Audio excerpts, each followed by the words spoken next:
भूमि का प्रकाश भाग 18वां प्रकरण संख्या 15 मुक्ति विषय।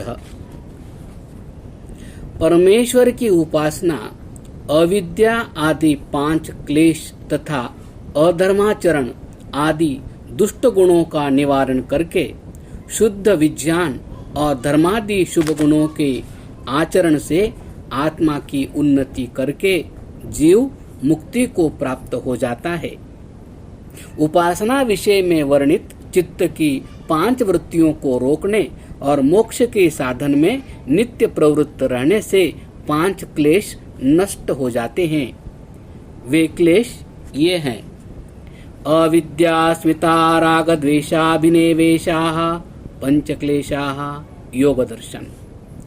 पहला अविद्या, दूसरा अस्मिता, तीसरा राग, चौथा द्वेष और 5वां अभिनिवेश।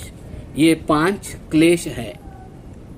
इनमें अस्मिता आदि 4 क्लेशों और मिथ्या भाषण आदि दोषों की माता अविद्या है, जो मूढ़ जीवों को अंधकार में फंसा के जन्म मरण आदि दुख सागर में सदा डुबाती है।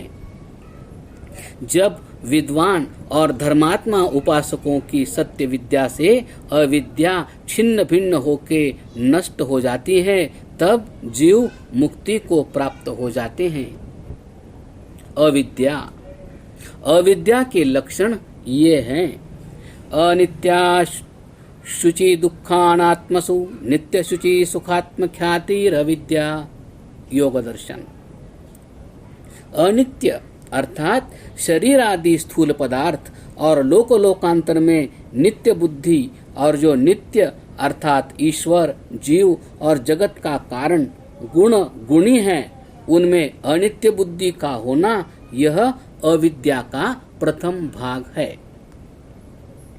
अशुचि अर्थात मलमूत्र से पूर्ण शरीर में पवित्र बुद्धि का करना तथा तालाब, कुंड, नदी आदि में तीर्थ और पाप छुड़ाने की बुद्धि करना और उनका चरणामृत पीना, एकादशी आदि मिथ्याव्रतों में भूख प्यास आदि दुखों का सहना, स्पर्शी इंद्रिय के भोग में अत्यंत प्रीति करना इत्यादि अशुद्ध पदार्थों को शुद्ध मानना और सत्य विद्या, सत्य भाषण, धर्म, सत्संग, परमेश्वर की उपासना, जितेंद्रियता, सब प्रकार करना, सबसे प्रेम भाव से वर्तना आदि शुद्ध व्यवहार और पदार्थों में अपवित्र बुद्धि करना, यह अविद्या का दूसरा भाग है। दुख में सुख बुद्धि अर्थात विषय तृष्णा, काम, क्रोध, लोभ, मोह, शोक, ईर्ष्या, द्वेष आदि दुख रूप व्यवहारों में सुख मिलने की आशा करना, और जितेंद्रियता, निष्काम, शम, संतोष, विवेक, प्रसन्नता, दम, मित्रता आदि सुखरूप व्यवहारों में दुख बुद्धि का करना, यह अविद्या का तीसरा भाग है। अनात्मा में आत्मबुद्धि अर्थात जड़ में चेतन भाव और चेतन में जड़ भाव करना, यह अविद्या का चतुर्थ भाग है। यह 4 प्रकार की अविद्या संसार में अजाने जीवों के बंधन का हेतु होके उनको सदा नचाती रहती है। जब विद्या से अविद्या की निवृत्ति होती है, तब बंधन से छूट के जीव मुक्ति को प्राप्त होता है। अस्मिता, जीव और बुद्धि जो वस्तुतः भिन्न है, उन्हें एक समझना, अभिमान और अहंकार से अपने को बड़ा समझना इत्यादि व्यवहार को अस्मिता कहते हैं।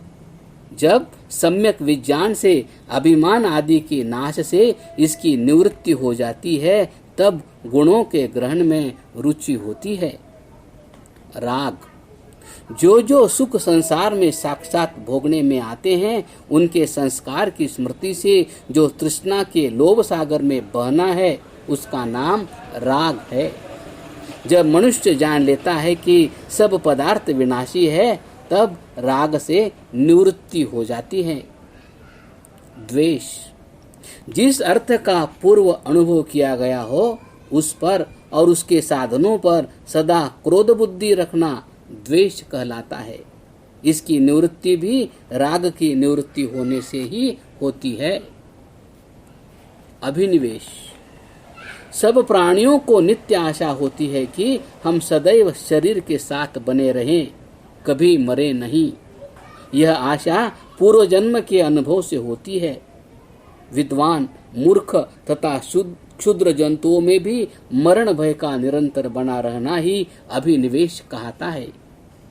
इस क्लेश की निवृत्ति उस समय होगी जब जीव परमेश्वर और प्रकृति को नित्य और कार्य द्रव्य के संयोग वियोग को अनित्य जान लेगा।